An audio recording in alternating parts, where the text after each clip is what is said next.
Our goal with this panel is to define outdoor recreation infrastructure, from the huge statewide trail project to the individual town trying to add some signage to its main trailhead. We want to highlight the federal and state funding sources available to invest in outdoor recreation infrastructure and the resources needed to apply to those opportunities. So we're going to hear from panelists today about how they're utilizing this time of COVID to plan and think ahead to create new outdoor infrastructure. And finally, we hope to help communities create their own toolboxes to bring these funds into their own regions. So now, without further ado, I want to introduce you all to our outdoor rec funding experts who have joined us today. So first, Ashley, welcome. Ashley runs Public Land Solutions and has a long history advocating for the outdoor recreation economy. Ashley, glad you could make it. Mayor Duckett of the great city of Farmington, which is one of the state's true leaders when it comes to embracing and advancing the outdoor economy. Nate, welcome. Axie, thank you. Glad to be here. Teresa, Executive Director of the Continental Divide Trail Coalition, which we've heard about already today, and which works for one of the great trail systems in the country and one of New Mexico's most incredible outdoor recreation gems. Welcome, Teresa. Hi, everyone. And now Christy Tafoya, who oversees the small municipality, maybe not so small, that is New Mexico's State Parks Network. Christy, thanks for joining us. Good afternoon. Thank you for welcoming. And finally, last but not least, Sarah Wood, the Executive Director of New Mexico's Youth Conservation Corps, which does such great work getting our young people working on public lands. Welcome, Sarah. Hey, thanks for having me. It's a special day for me. Well, I'd love to get just a few minutes of intros in your own words. So let's do that as a round robin. I'm going to bump it to Teresa. We're going to circle back, pivot. Teresa, will you give us a little bit more information about what you do as the director of the CDT Coalition? Sure, I'd be happy to. Hi, everyone. I'm Teresa Martinez, the Executive Director of the Continental Divide Trail Coalition. And for those of you who don't know, CDTC is a national organization. We're based in Golden, Colorado, but I'm actually based in Santa Fe these days, which is awesome. And we have someone else based in Las Cruces. And we do work across the trail from Mexico to Canada. The CDT is a congressionally designated national scenic trail. It's 3,100 miles long. And I just have to mention that today is the actual anniversary, it probably came up earlier, of the National Trail System Act that created this the entire national trail system that the Appalachian Trail, Pacific Coast Trail, CDT, as well as a lot of our historic trails were all created on. So it's a big day for us. Yeah, we work in stewardship and also in partnership with organizations and governments and agencies all across the trail to sort of connect cultures and landscapes across this thing called the Continental Divide. And that many of you may know, the Continental Divide itself is the major watershed of the North American continent, so it's kind of a big deal. Being here, the trail itself, we sort of see the trail as a larger landscape, not just as a trail that's 18 to 24 inches wide, but as a landscape that connects across cultures and communities and allows us to tell a more complete history of this incredible landscape from the traditional communities and indigenous cultures of the entire landscape, as well as present day travelers and experiences that are happening along the trail and communities in particular. And for us, we're really centered in our gateway communities, and that's really where a lot of our work happens, because it's where we have our volunteers, our stewards, our advocates, and of course the trail connects to people in their front and backyards. And so the work that we do is everything from the volunteerism to the advocacy, and really leveraging partnerships that help us celebrate this incredible landscape that exists here in the Rocky Mountain West. Great, thank you, Teresa. And I'd like to come back to you to hit on some of those points a little bit further, how some of our listeners can get involved in some of that important advocacy and volunteer work. So we'll circle back. But we're going to keep going through the intros right now. Mayor Duckett, can you tell us a little bit more about yourself and the great city of Farmington? Absolutely, Axie. Thank you for having me on this panel. I'm excited with all the information that's been shared over the past 2 days. I've learned quite a bit. The city of Farmington has a history of being an energy economy energy-driven economy rather. We've obviously seen the ups and downs in that area over the past 10 to 12 years, and it's impacted our community dramatically. I mean, to the point to where, you know, we were looking at ourselves saying we need a new identity. Who do we really want to be, so that we can find some sustainable economic thing, you know, industry that surrounds us that will help keep us, you know, not having to go through the booms and bust cycles. And in 2014, with the help of our CVB and our director there, Tanya Stinson, James Glover with Once a Day Marketing, we actually went on a rebranding mission to ask the community, who do we want to be? What do we want to stand for? What makes us proud to be, you know, a member of this city and really in this greater Four Corners region? And out of that came the idea that Farmington truly is a place where outdoor lovers and active families can thrive. And we took that brand and we made it, you know, Jolt Your Journey Farmington, and really started bringing people together under this idea that the Four Corners area offers some beautiful high desert vistas and canyons and rivers and lakes, and anything you want to do outside you can do from within 60 minutes of the city of Farmington. So how can we capitalize on that? And that really began the marketing program of what is now our Outdoor Recreation Industry Initiative, where we have determined that not only can you come here as a tourist and enjoy this quality of life as somebody who lives here, but you can also be an entrepreneur, a manufacturer of outdoor goods, and we'd like to help you get your businesses set up here in the city of Farmington. So we're trying to hit this from all different angles here, but I'm proud to have been one of the, you know, original in 2014 on the original group that was pushing this forward, and our community is certainly has come around it, and we're seeing the benefits of that right now. Awesome, thank you, Mayor. We're going to talk about those benefits in more detail as well. And with that, I think it's a really good segue to kick it back to Ashley. Sorry about that. I know you are familiar with Farmington and the Jolt Your Journey messaging. Please introduce yourself. Tell us a little bit more about Public Land Solutions. Sure. So Public Land Solutions is a nonprofit that's working with communities just like Mayor Duckett's that are looking to add recreation as to part of their economic development strategies. And there's lots of ways to go about this.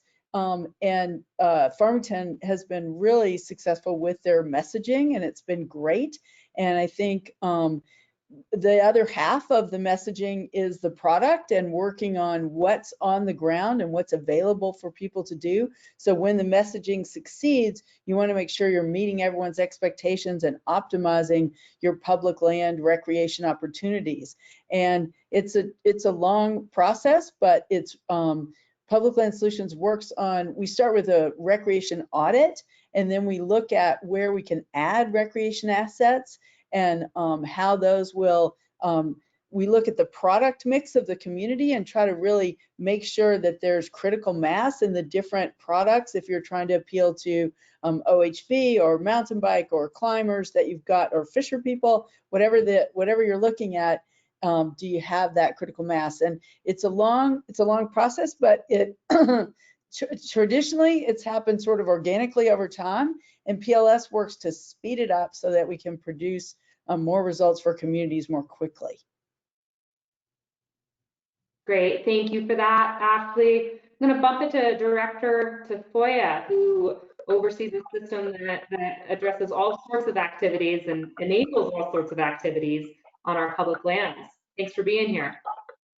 Thank you. I really appreciate being part of this stellar panel of folks. I'm the director of New Mexico State Parks, and we have 35 parks all throughout the state, tied to many local rural communities. And we preserve and protect some of the most beautiful resources that we have in this state. And I have to say too, you know, it's been tremendous this summer how much love there is for our state park system. I'm happy to say we're open for camping for New Mexico residents right now. So that's terrific to be able to get folks back camping into our parks. And we have an incredible team of folks who work in our park system too, working really hard to protect the resources that we have, work with partner communities, and also in implementing the public health orders, quite frankly, that have been a part of our lives.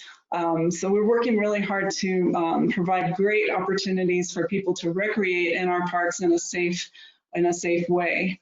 And, you know, I think the things that we're going to be talking about today, some of the planning opportunities that we have, and some of the funding opportunities that we have with the different agencies represented in these panels will hopefully help many of our communities and some of our businesses in those communities think about pivoting to outdoor recreation, as the mayor was talking about in Farmington. I think that Farmington is a great example.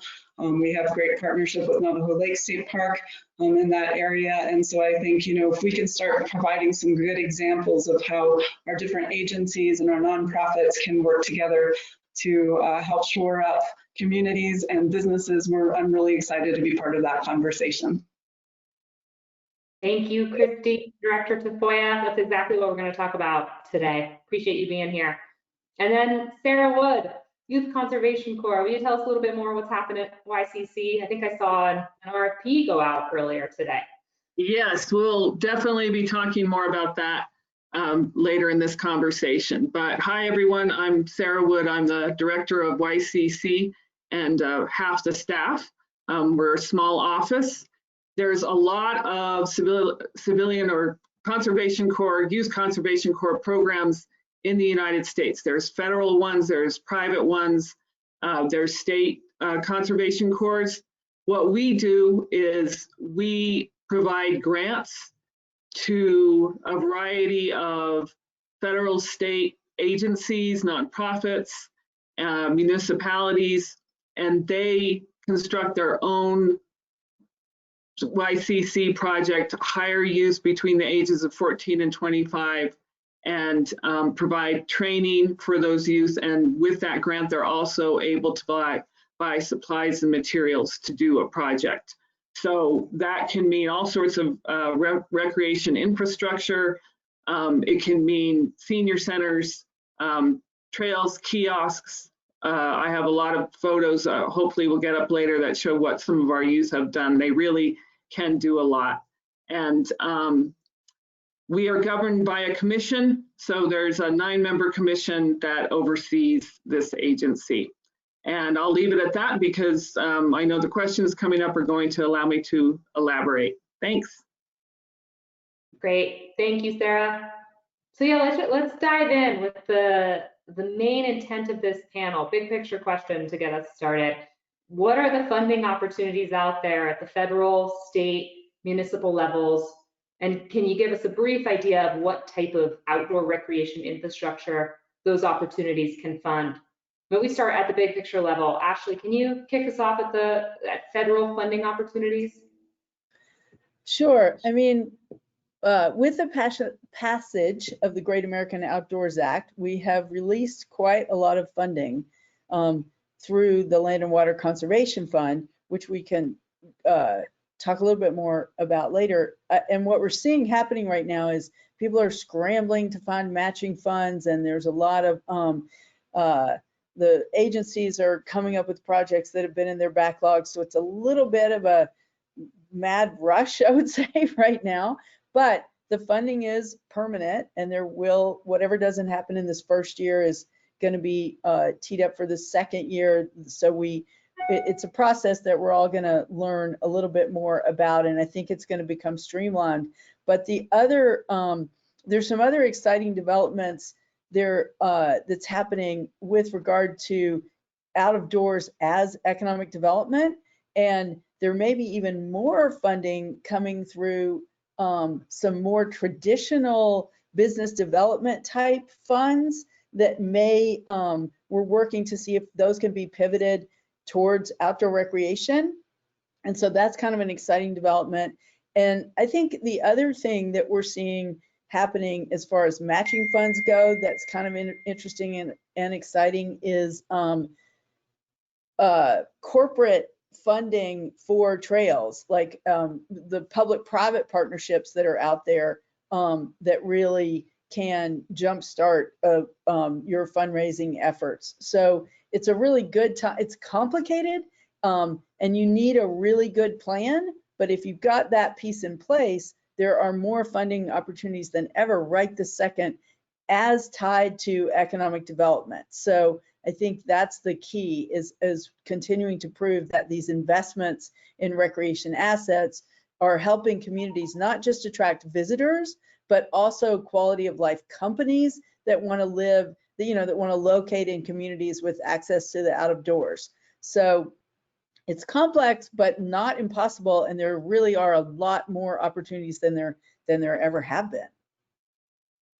And so Ashley, to elaborate a bit more on that for some of our listeners, if they're looking to put together a whole menu of funding opportunities, sounds like there's some of the traditional ones we know of at the federal level, LWCF, but maybe some of these other traditional economic development organizations. Are you talking about like the EDA, the SBDCs, groups like that? Yeah, there are programs out there that municipalities have accessed, like to build a bridge kind of thing. And now, could that bridge be, instead of a highway bridge, could it be trail bridges kind of thing? So there's an effort through, and in the discussions with the CARES Act and the stimulus discussions that are happening, outdoor recreation is popping up as a strategy. So it's pretty exciting, I think we're going to have more opportunities than ever, but the challenge is the matching funds, and the challenge is the planning. Like, you've really got to have a good plan that fits with your public land, whether it's the BLM or the Forest Service, that fits in their plan. We've still got NEPA challenges in getting that work done. So, starting with having a solid plan that's broadly supported in your community is always going to be the first place. If you have those ducks in a row, all these other funding opportunities are going to be more accessible. So it depends on the project, but we're really looking to expand it. So that's kind of exciting. But certainly the state programs, and just the more people that see that this investment in outdoor recreation provides a really good ROI, the return on investment on these dollars, compared to traditional economic development, like using money to relocate a company or stimulus or giving tax breaks or whatever, can cost more in the long run than these investments that help both attract businesses and provide amenities to locals. So it's all changing, but in a great direction. Well, with that, I'd love to segue to you, Director Tafoya, to talk more about some of those state opportunities, match, and then specifically LWCF. Sure, and Ashley, I think you gave me a really good segue with the Land and Water Conservation Fund, which the stateside portion of LWCF is managed by New Mexico State Parks, and has been for many years, since the 60s, in fact. And so, it's been great that the federal government is, leveraging offshore drilling funding to protecting resources and shoring up outdoor recreation and local businesses. I think we're in a really unique time right now with the things that have happened in the last few months, putting such a spotlight on outdoor recreation and all of the different, as we heard, the physical and mental benefits from the great last session, but also all the business benefits that come along with outdoor recreation. And I will just say, from kind of the state park perspective, we have so many parks in so many different places, and there are great opportunities for businesses to pivot to provide some of the outdoor rec support that we need in our parks to allow visitors to enjoy parks in different ways. So I think, businesses thinking of concessioning with state parks, with national parks, to provide guiding services, to, provide food trucks, all of these different aspects that can really increase the array of opportunities in parks. I think it's just really a fantastic time for us to be thinking about that. And in terms of LWCF and the Great American Outdoors Act, passed this year, I think Senator Heinrich has been such an incredible advocate for us. It's been wonderful to have that funding in a permanent status now, and to actually augment the amount of funding that is coming to the state. which has allowed some really terrific things to happen on a much larger level with some of the refuges and different properties that have been created as monuments through LWCF, down to the level of smaller community parks or community infrastructure that can be put out there to help visitors enjoy community parks, state parks. So I think there's some really great opportunities. Ashley makes a really good point though of match, and I know that Director Wood and Axie, we've been talking a lot about trying to leverage different types of funding to help folks who are interested in applying for LWCF grants. So I'm interested in talking a little bit more about that, perhaps a little bit later in this presentation. Great, thanks, Director Tafoya. And for anyone who is just tuning in, talking about the Land and Water Conservation Fund, LWCF, and the key conservation funding, outdoor recreation funding, and legislation that was passed earlier this year, the Great American Outdoors Act.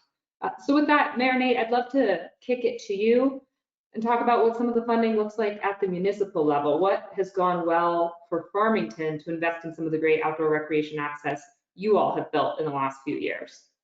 Well, Axie, thank you. And I forgot to mention at the beginning of this, we're looking forward to having everybody in Farmington next year for the Outdoor Recreation Conference. We were really hopeful to have it this year, but things being what they are, we're excited to offer it next year as well. So, what's interesting, just looking at economic development and the need here for us to diversify our economy, we were looking at what is really considered low-hanging fruit. What natural assets did we have available here in the city and surrounding areas that we could capitalize on? And outdoor recreation became to the top of that. So how do you fund those things? As everybody knows, economic development is a really hard nut to crack, and you need to have funding behind your efforts to get it done. And when we talked about the rebranding initiative and moving into the outdoor recreation industry initiative and those things, the discussions community-wide were, how are we going to fund these changes that we all want to make? And we were very fortunate at the time to be one of the lowest tax municipalities in the state, and believed we had opportunity there to work with the community and show that we could perform if we had a tax increase. And I know that's not a very popular thing, especially in a conservative community like ours, but the buy-in was huge. And individuals recognized that the time to diversify was now, and past economic development efforts had not gone very well in that regard. And so a 0.25% tax increase on GRT was what was proposed, and it was passed. So with that, we created the Community Transformation and Economic Development Fund, CTED as we call it here. Part of that CTED funding is going towards outdoor recreation asset improvements, as well as just some community cleaning up some areas in our community. And that's been the big gist of funding that we have utilized to kind of catapult us forward in many ways that have provided, river trail land purchases so that we can build our river trail all the way from the north and south parts of town to improvements for infrastructure at Lake Farmington. We've built a beach out there. We've added additional amenities in that area. Also, we've been building mountain bike trails and OHV trails. So all these things have kind of come together, but I think it's important for those of us in municipalities here in the state that are surrounded by Bureau of Land Management land, federal lands, state lands, et cetera, you have to really work to develop those partnerships. And through those partnerships with San Juan County and the BLM, we were able to put together about $700,000 that the county offered through an RTP grant to the BLM to build additional trails, to facilitate better signage, to bring people in and putting them into staging areas and start creating the infrastructure that Ashley was talking about. You want to tout yourself as an outdoor recreation hub, but you need to make sure that you're living up to that standard when people show up. So through the BLM, San Juan County, and then of course what we're doing here locally, we've also been able to achieve some funding through IMBA, the International Mountain Bike Association, as well as People for Bikes. We've gotten some money from them to build a mountain bike pump track, as well as some trail system in some land that was donated to us by a local family who said, look, we want to give you this land and we want you to develop non-motorized recreation on it. And we've managed to get some funding through another grant so that we can put a trail system there. So we're really just trying to tie all these pieces together, but there's so many interested parties and the buy-in is so key. We do have regional buy-in that includes the Navajo Nation. And so far we've seen great success, and we're going to keep pushing it. Great, thank you, Mayor. I'd like to take that conversation to the next level. If you're starting to get some of the funding together, what's the point of that? What types of outdoor projects can positively impact community health and tourism, both small and large? Teresa, I wonder if you would take a stab at answering this first. I'll try. So with the Continental Divide Trail, I think we were offered a really unique opportunity, because when we talk about things like trails, we can think about them bigger than just their treads, right? There are these landscapes or these experiences, and ultimately they're connectors. And so while there's the traditional way, yes, people visit through hiking, they can visit through bringing their friends and family, and obviously through COVID, we've recognized that, and we've realized the importance of having infrastructure close to small towns as much as large towns, because that's the one thing we can do together. And so we're definitely seeing an increase in use of local people out on our public lands, like the CDT, places like the CDT. And oftentimes it opens up this whole new door to experiences. So those are the traditional ways, I think, that trails are there providing opportunities for personal health, but they can also add so many other layers. There's the work that we do with the CDT has allowed us to explore things from like art. Down in Silver City, there's the youth mural program, and the program down there is engaging youth and actually creating murals throughout the city, or the Silver City. One of them is around the CDT. But it allows this expression of public, of natural places in a different way that also can turn into tourism. So on a very local level, on a very small scale, can attract people into towns. Other examples of that are things like celebrating, in our case, we get to connect all these incredible pearls along the state of New Mexico, things like Pie Town. People can walk into Pie Town and actually get an incredible piece of pie that is not just about the trail and this opportunity to connect to this rural mountain town, but it's also a celebration of something that really happens very rarely anywhere else in the United States. There's also opportunities for events, bringing people in to experience the natural parts of the community, as well as local businesses, galleries, all the other kind of assets that a community has.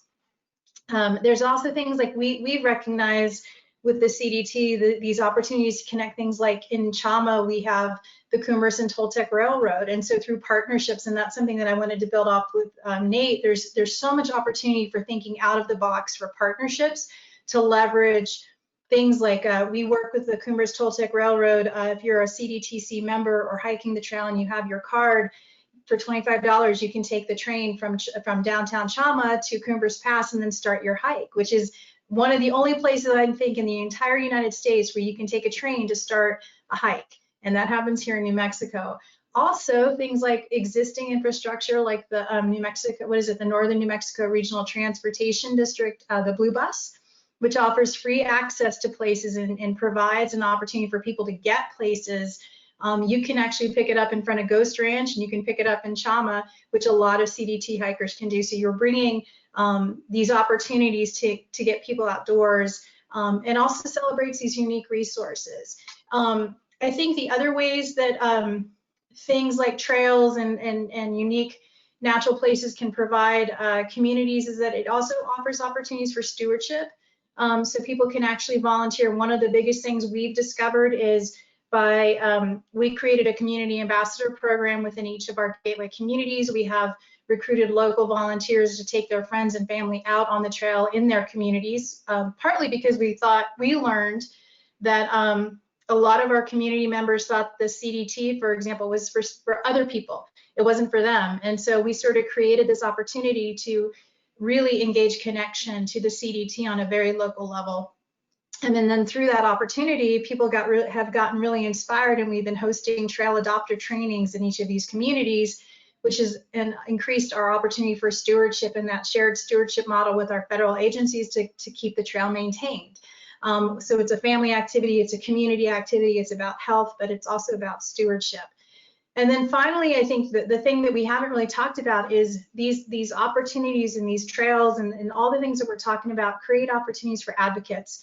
And I think in our small businesses in particular, we've been able to to really work to raise and elevate those voices, bringing them to DC at times, but also just providing tools and mechanisms by which people can share their stories in a unique way that really underscore the importance of having things like trails and rivers that are accessible, and how that really builds a long-term sustainable economic structure for local economies, not just for people coming out of town to come visit, but for people who live in towns to actually experience their communities. And I think oftentimes when we think about the trails, the CDT in our worldview, we've really started to focus in on that local use, that day hiker, that section hiker, not just the person coming in from somewhere else to come and traverse for one day through a town. And I think that that's a really important component. And I think there's a lot of those opportunities as we think about resources that, you know, we need to move beyond just the tread itself, the trail or the river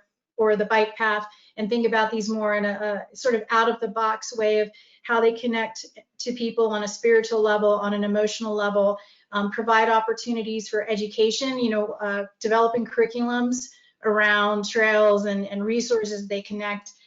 There's just so many more avenues that also open up the doors for partnerships in a way that maybe we haven't thought about before. And that leads to additional funding resources, because one thing that you can do with those partnerships is leverage the match, whether it's through volunteer hours or other private dollars. So, you know, one thing that we're learning is we're really finding strength and really discovering that by thinking about our trail, at least in a different way, it's opening up a lot of doors to unique partnerships that really we haven't seen anywhere else, and are really turning into opportunities where we're not talking about millions of dollars, we're talking about sustainable, ongoing, consistent dollars. And I think sometimes that's even more important because you can invest in a program, invest in a community, and it's sustainable for the long term, and it's not a bust or boom kind of thing. So it really invests in the culture, and it embeds sort of outdoor recreation,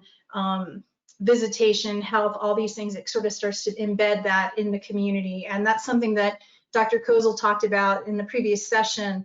And I think that that's really an important component of all of this, that it's not just the visitation, it's about local use as well, and really embedding a culture of health, outdoor recreation, experiencing our natural places, and having a sense of pride in where we live and come from, that helps us sustain an economy that is a slight different economy than before.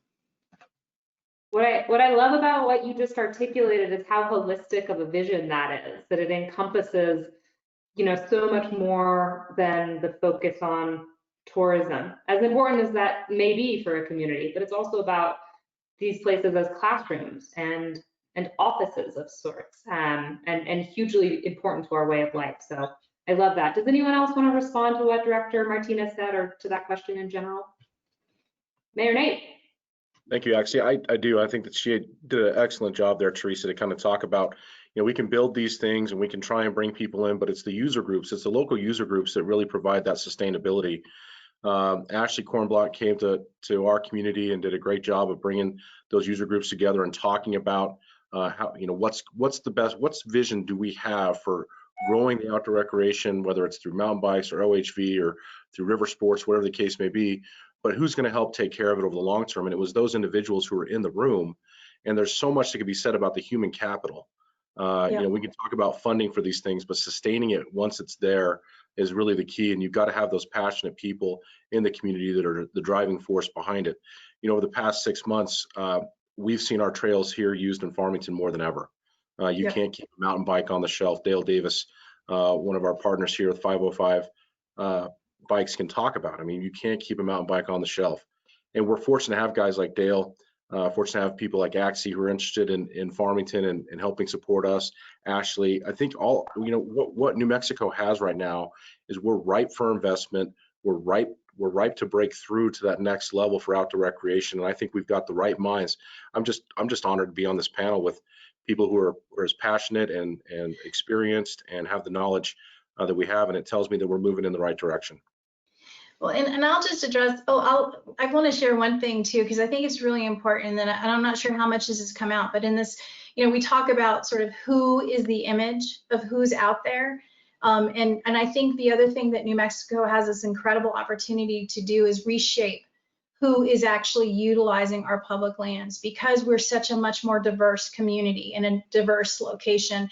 And I think that that's really important, because I think a lot of the marketing that has traditionally been done, it's been focused on that tourism piece where it's people coming from out of state coming in to visit. It's a particular profile.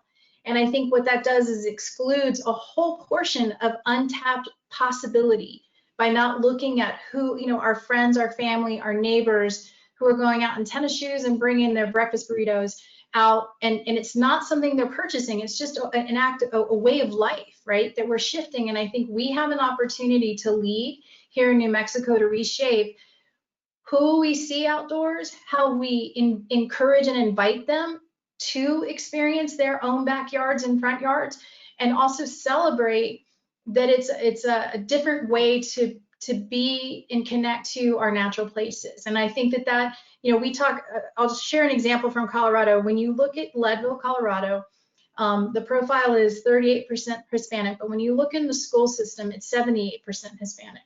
And that tells me there is a huge gap of untapped people that they're not reaching right now with their tourism and their marketing pieces. And to me, I think that's a big miss. And I think as we think about New Mexico, really, drilling down a little bit further into how we look at it holistically, how are we using these places, not just parks and not just trails, but parks and ball fields and swimming pools and all the things that add to the value of living in these small rural communities, and the fact that they are communities. And I think that that's the other piece, is that there's something that we have an opportunity to lead from. And I'll leave it there, but I think there's just so much opportunity in rethinking and reimagining how we view outdoor recreation and why we're looking at outdoor recreation, because it is about quality of life and holding space for these unique places as they are. Not trying to be the next Boulder, but just simply being Farmington, New Mexico is enough, and celebrating and really leaning into what that means. So I would just add for that question, the diversity piece is really exciting, and there's a lot of people working on that now in a new way that I think will yield really good results in communicating with every different group. But bringing it just back to the land managers for a minute, one of our biggest challenges is helping them do their jobs, like helping them, when we go to the land manager and there's conflict still and confusion and competition between groups, it stalls out, right? And so one of the things that we as NGOs and other folks are really working on is, let's bring it to the land manager with a bow on top, like this is ready to go. And so I think that is, and when you have the community support, like the mayor brought to the Farmington issues, and you have that elected official support, local elected supporting these goals, it's much easier for the land manager to execute, or it's getting easier. And that's going to be a big part of success on a lot of these projects, is how do we support the land manager, whether it's forest or BLM, and how do we bring them projects that are ready and not expect them to adjudicate between competing interests, because that's when it gets clogged up. So that's another piece of, as you define the project, you really want to be aware of, are you giving the land manager everything they need to make it happen? And that's what we're really working towards, and it's still a big challenge, but I'm really hopeful that it's going to get better. So. That's great. Thank you so much for this. Does anyone else have anything they want to jump in with before we take it to the next question?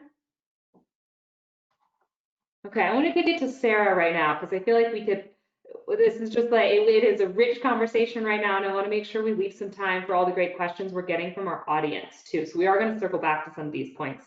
But Sarah, I wanted to talk a little bit more and hear more from you about the YCC and just how you operate in New Mexico, and then specifically, how do communities apply for this funding? Speaking of getting good people out on our public lands, I think that the conservation corps are such great vehicles to do that.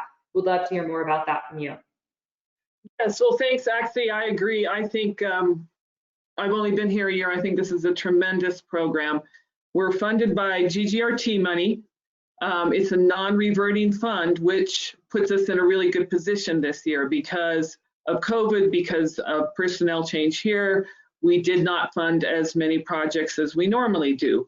We don't lose that money. It goes into next year. So I did a lot of outreach. Thanks to Axie and Christy, I was able to outreach to a lot more people, get them interested in maybe applying for a YCC project. And I really think that in 2021, YCC projects can be sort of part of an economic recovery. I think we're also benefiting from the momentum generated by the Great American Outdoors Act. A lot of people may not be aware that New Mexico has its own mini version of those kinds of cores that are going to come from the federal government. And just to be very specific, today the RFP dropped, yay. So a lot of you may have gotten an email regarding the RFP. It is kind of a formal process. It goes through our state purchasing division in New Mexico. So please, if you got that link, please read through the RFP and follow those directions. We will be helping you through it in a couple of pre-proposal conferences that are scheduled. But I can tell you some basics. You can ask for up to $150,000 per project this year. You can apply as an organization or a tribe or a municipality. You can apply for more than one grant, but each grant has to be at $150,000 and be distinct. 10% of the time needs to be spent training those youth. That's been a really big push of mine. And really with training, the sky's the limit. It does not need to be narrowly within the project scope. So we want youth to be able to have not only those job skills relevant to the project, but career skills, life skills. We want them to learn about the natural resources of their area. We want them to learn about the cultural traditions and wisdom of the area. One project sponsor last year actually asked for money to buy a culture pass for everybody. And we said, yes, YCC training can consist of going on a field trip. It can consist of just going to listen to maybe an elder about some of the old ways. And then another thing to know is there is a 20% match requirement, and that's new. And the reason I put that in is because a lot of people were putting in 100% match requirement, and then that's really tough. It's really tough to sometimes live up to that and also track that on our end. So we're very broad. Our commission really wants to open that door to everybody. So you can use federal funds, you can use other state grant funds for that match. You can use volunteer time, staff time, any kind of in-kind contribution, and or you can do a cash in-kind contribution. But just looking at the past history of YCC, I don't think anyone will have any trouble meeting that requirement. And yeah, I think there's this sign behind me, this YCC sign, and if you look around your communities, you may find that there has been or is a YCC project in your area. What I hear a lot from the communities is that they see the youth doing these projects and everybody gets behind that, and then the projects don't get vandalized. It really just sort of lifts the community up. A lot of businesses cooperate with the YCC project by providing training or materials or tools. It does seem to be, especially in the smaller communities, a significant source of employment. That paycheck that goes with the YCC project sometimes goes to help the family. And I'm just really pleased to be a part of this. So, and looking very much forward to a glut of applications this year. And because of our non-reverting fund, I think we're in a really good position to fund a lot this year. You know, and I want to tag on just 2 points there, really just 1 point, but it touches on what you were articulating, Sarah and Teresa. New Mexico, I think, is leading the way when it comes to showcasing who has been and who is an outdoor recreation user. And what I look to for so much inspiration is the Outdoor Equity Fund that was in large part created by some folks you heard from earlier today, Representative Rubio and Las Cruces City Councilor Gabe Vasquez.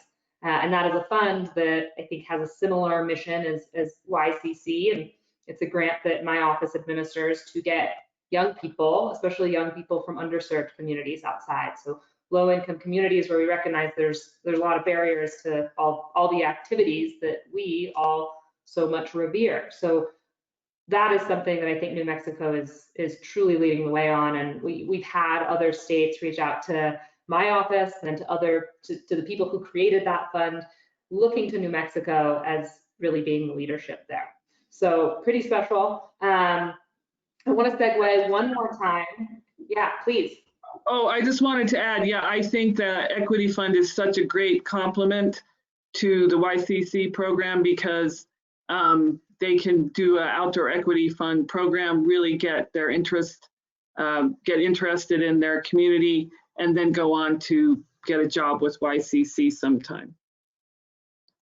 We heard from 2 young women this morning who, because of their experience in programs that are eligible and in some cases were awarded Outdoor Equity Fund money, they want to go work in hydrology. They want to go work in outdoor youth development. So that's music to my ears.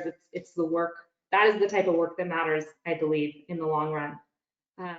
I do want to segue one more time because we've talked about this aspect of applying for funding, but we haven't really dove into the planning side of things. And so Director Tafoya, I might ask you this first because I know you are in the middle of a big planning document. Would love to hear more about the state comprehensive outdoor recreation plan and how communities should be thinking about that when they think about funding for their specific trail projects or outdoor recreation projects. Sure, I'm happy to talk about that. It's really timely for us to be working on our statewide comprehensive outdoor recreation plan. You know, it's called the SCORP, not the most glamorous title, but it's a great strategic plan for 5 years for our state, and it's tied to the Land and Water Conservation Fund.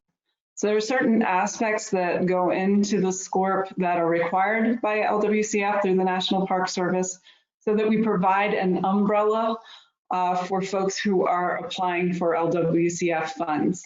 I think right now we have just an incredible opportunity to really lay out our roadmap going forward with outdoor recreation at the statewide level, to provide guidance and working with communities. I think the important thing that Teresa brought up is inclusion and making sure that we're having all of the different voices heard. So I'm putting a call out to all of you who are participating today to please work with us on creating this SCORP. We have a contractor named Site Southwest who we're working with, and we're going to be having facilitated town halls and virtual town halls to start getting input, but there's probably other ways that we need to hear voices about the future of our outdoor recreation in our state.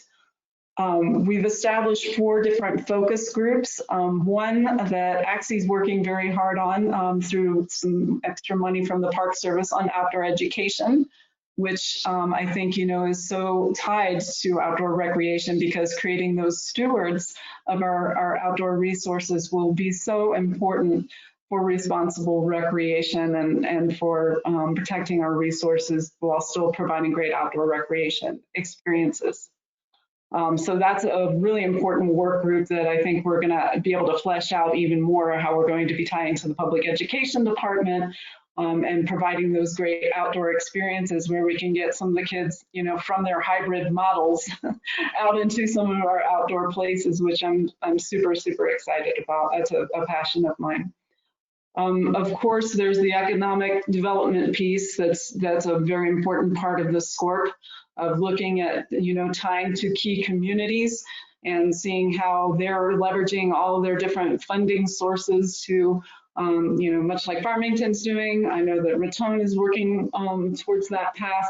A lot of our different communities are, Clayton, thinking about ways of leveraging different resources for economic development and highlighting those opportunities within the SCORP.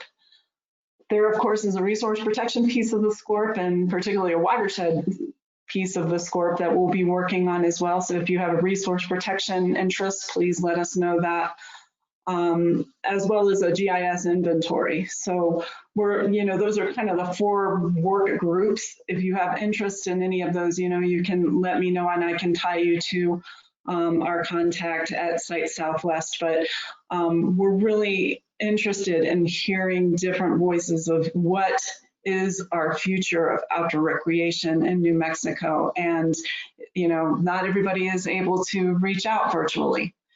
So if you folks have different ideas of how we can reach into some of these communities, I think that that's very important. We're going to have a great opportunity with LWCF. We typically only get about $1 million a year. This LWCF started in the 60s, and we've over the years been giving out about $46 million in funding. I'll be honest with you, in the past few years, a lot of the funding has been within state parks and kind of tying to state parks and state park communities.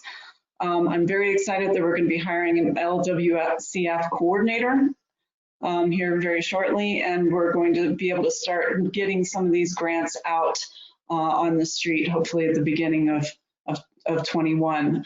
But much as Director Wood said, we have the RFP process and the procurement piece and all of that kind of good stuff. So we will help to navigate this with people who are interested in LWCF funding.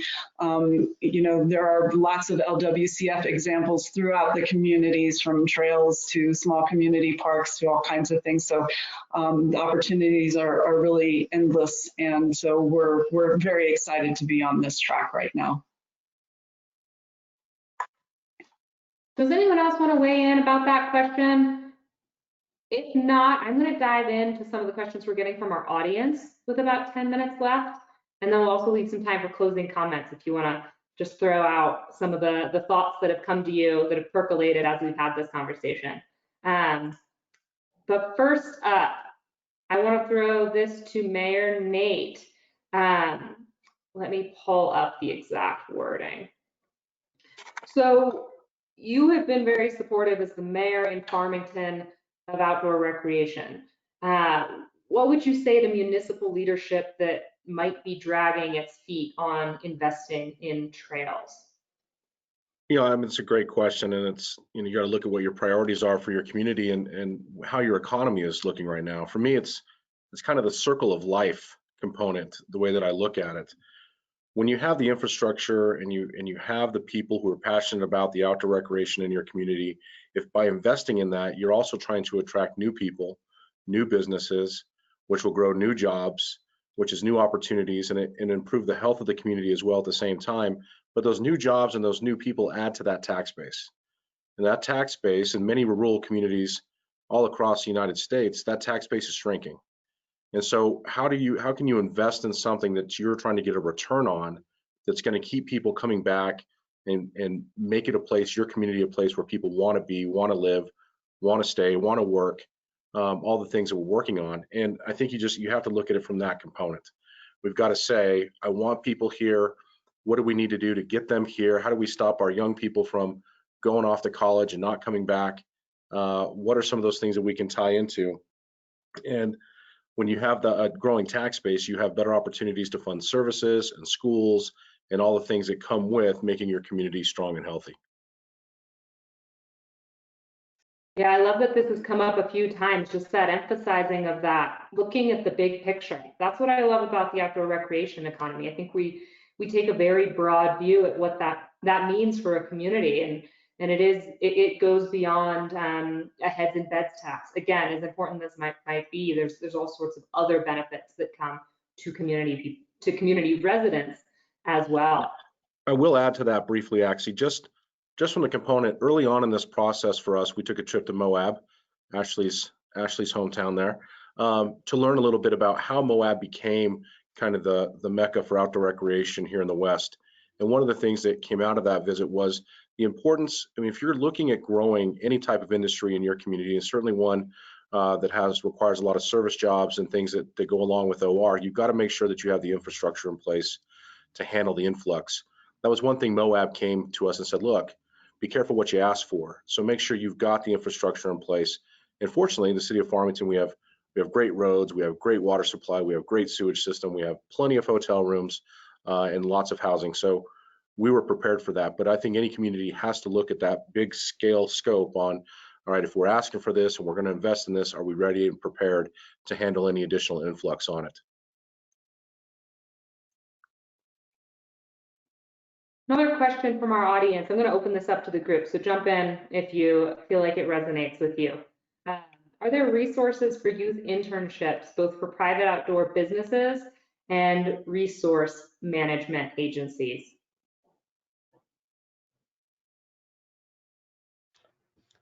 I don't know of any specific for internships. Like, I think there are, individual companies or programs that do hire youth. And actually, we're one of the big growing areas of youth in the out of doors right now is the National Interscholastic Cycling Association, NICA, and mountain bike racing is really taking off at high schools. There's some high schools in Salt Lake City that have 200 student athletes on their mountain bike team. It's off the charts.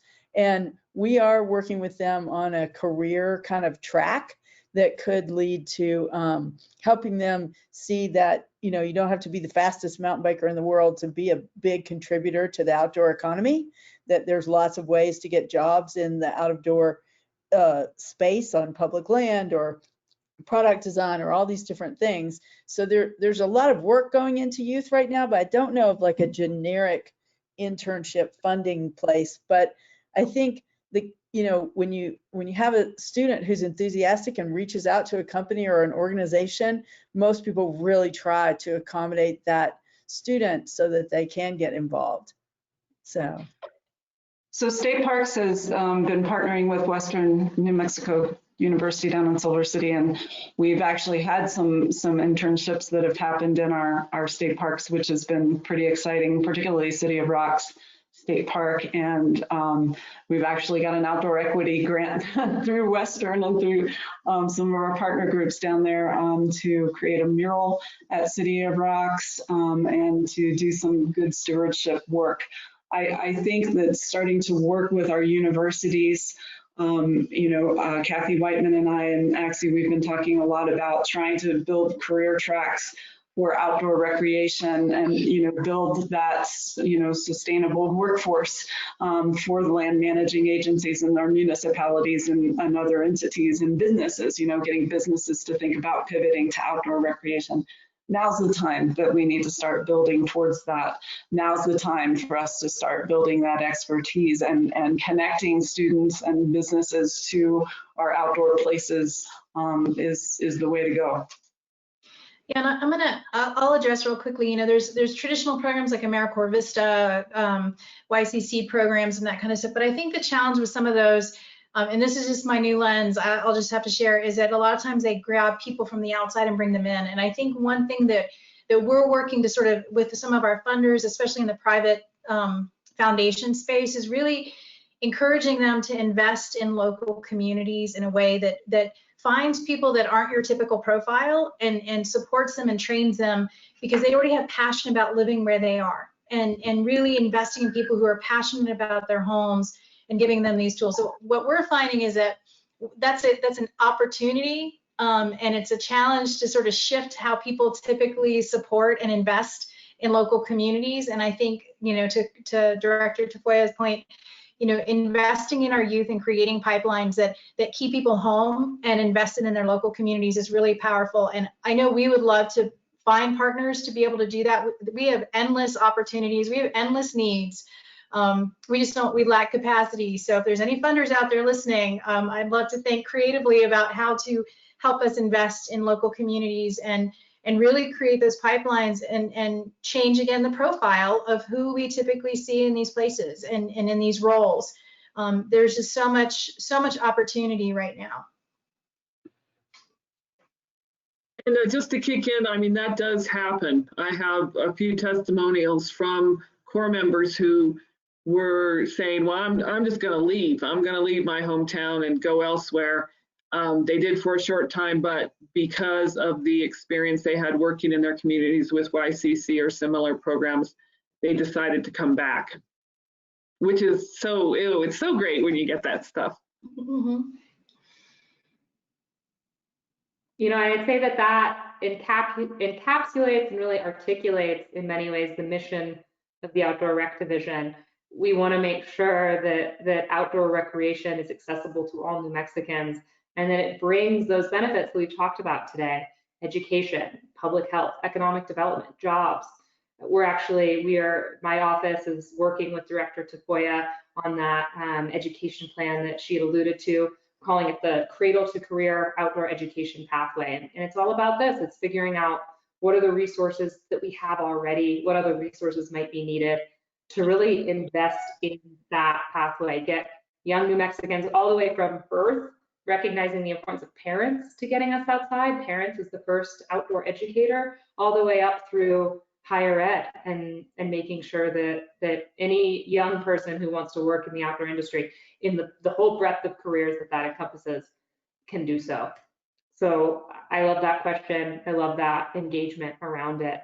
And you know, we are just about at time. So to be respectful of all our panelists' time and then also of our attendees' time, I think we are going to wrap it up here, but we will be sharing contact info, and we'll also be sharing this presentation so you can follow up with us directly and further this conversation. But I so appreciate you all joining us today, giving us your time and your insights. It means the world. Thank you so much. Thank you. Great job on the conference.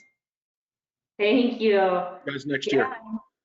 This is our wrap. This was our closing panel. So I also want to extend gratitude to everyone who joined us both this afternoon and yesterday to speak during the Outdoor Economics Fall Forum. So including our panelists here, but also our other moderators, Lindsay Mapes, Councilor Dave Vasquez, Representative Rubio, Jim Glover, Senator Steinborn, who I think is gonna join here. Here he is. It's been a team effort. And of course, our keynote as well. We were so glad to invite Amy Roberts to join us yesterday. And so if you missed any of those sessions, we will be posting those recordings on our website, nmoutside.com, next week. And then of course, to our listeners, thank you as well. I hope you came away with some actionable knowledge that you want to amplify in your community. I also want to thank Russ Smith, our Oz behind the curtain, who made all this programming run smoothly. We could not have done it without him.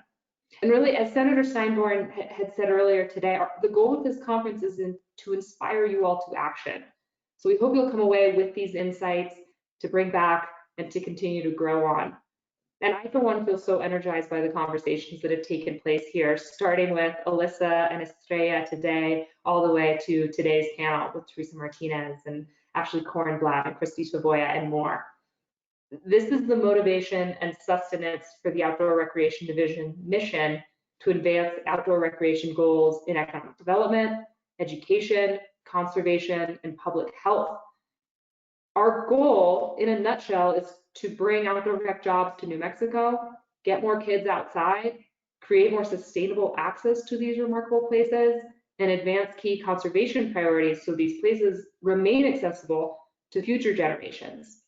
So please stay in touch with the website again, nmoutside.com. You can also find us on the social platforms, Twitter, we're there every day, and we will be posting these sessions, the recordings of the live sessions on that website. And so with that, I'm gonna kick it over to Senator Steinborn to take it away and close us for the afternoon. All right, well, thank you, Axie. And everybody, virtually, I hope you'll join me in celebrating Axie Navas on completing her first anniversary as the director of the New Mexico Office of Outdoor Recreation. Yay. it's been a great year, and New Mexico got it so right when Secretary Keyes and the governor hired Axie for this new mission, and she has traveled all corners of this state and worked harder than any of us will ever understand, and manage the multi-headed hydra that is the mission of this department with grace and with vision. And Axie, great job to you and to Alyssa, your deputy on the conference. I also want to thank Russ Smith for pulling off the technical wizardry and all the graphics everyone's enjoyed for the last 2 days, and working with the panelists on this conference. Good job to you, Russ. You never cease to amaze and impress as well. And thank all of you who attended the conference. There were over 550 registrants, many of whom chimed in for some part of this conference or another. And we hope it was an incredibly valuable experience, that you were inspired, you learned something, you made good contacts. That's always a really important part of this, is just meeting good resources for you that are out there. And now we are excited that next year we are planning, it was going to happen now, but we have moved it to next year when we are able to break bread again in person. We will be in Farmington. At this point, the date is scheduled for September 30th and October 1st of next year. And it is going to be a bigger, badder, funner in-person outdoor conference than we've experienced to date, and including there will be a first ever outdoor expo with featuring lots of New Mexico outdoor products, first and foremost from all over the state of New Mexico, but also from others that want to come here and maybe create some jobs and sell some product here and participate in the fun. So might definitely put that on your calendar, and you'll learn more about that. But otherwise, just take care of yourselves, take care of our land, and let's use this time to just plan for a brighter future when we build back better. And otherwise, it's just such an honor to be with you again and continue this new movement in New Mexico. And thank you again for Axie for your great work and partnership on this third annual event. Thank you. Thank you. Okay, bye everybody.